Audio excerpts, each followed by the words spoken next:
Brother Dan, Divine, the Healer, isang instrumento dito ng Panginoon.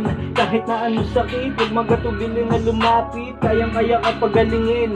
Mas mabisa ang gamutan, mabilis lang gagaling kapag malakas ang pananampalataya, iyong paniniwala sa Diyos. Oo, yan ang ating unang isa puso, walang imposible pag sa Kanya nagtiwala.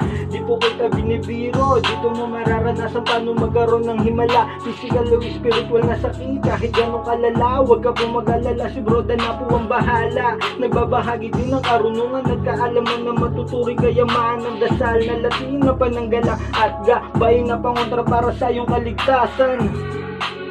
Parang nga po sa inyo lahat mga kapatid, narito po muli ang inyong lingkod, Brother Dan, upang magbagi sa inyo ng munting kalaman patungkol sa orasyon upang di mabasa ng ulan. Narito pong orasyon.